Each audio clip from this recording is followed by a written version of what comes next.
Alors bonsoir, ce soir je vous présente les KL, c'est les couteaux de l'armée néerlandaise. Alors celui-ci c'est un modèle avec des plaquettes en bakélite.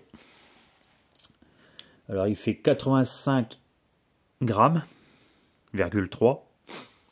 Alors la lame elle fait 61 mm avec une ouverture totale de 158 mm. Alors vous avez le marquage, je ne sais pas si on va bien le voir. Ah voilà, de la marque. Amé fort. Alors, fermé, il fait 90 mm. La largeur, elle fait le 13, avec des chemises en laiton. Il y en a 3. Alors, la lame, elle est en accès acier inoxydable. Il n'y a que ça. Hein. Après, le reste, c'est tous des outils en acier carbone. Alors, ici, vous avez le poinçon.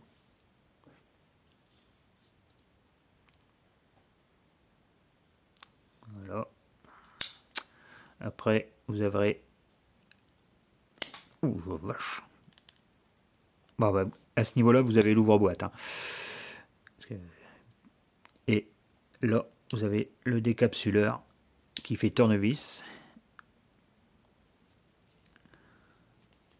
Vous avez une bélière. Voilà pour celui-ci. Après, vous avez un modèle Alox en 3 pièces. Alors, vous avez une lame de 61 mm et une ouverture totale de 161 mm. Alors, bah, il fait la même fermé, il fait la même taille qu'un Victorinox, 93 mm avec une largeur de 13. Vous avez une bélière dessus. Et ces modèles-là, ils ont été sortis de 72 à 74 en 3 pièces. Après, ils sont passés sur des 4 pièces. Alors pareil, plusieurs marques ENA, FA. Et après, ils sont passés sur Victorinox, mais il y a eu encore d'autres marques entre-temps. Alors celui-ci, par contre, celui-là, il fait 76 grammes. Et ça, c'est l'Alox Victorinox. Pareil, avec la petite croix vintage. Alors celui-là c'est le KL90 et celui-ci le KL89. Alors il fait une ouverture totale de 161 avec une lame de 61 mm, une largeur de 13 mm et bah, comme les Victorinox 93 mm fermé. Alors dessus vous avez la lame, vous avez un poinçon.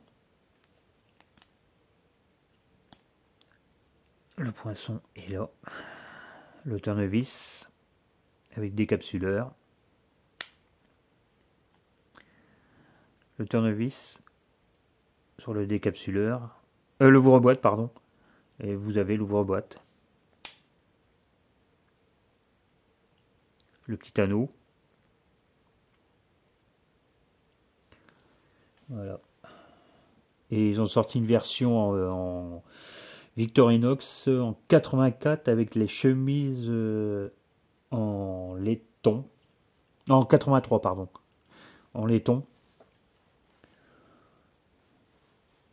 Bon, bah, pour ce soir, ça sera tout. Un petit pouce et bonne soirée à vous. Au revoir.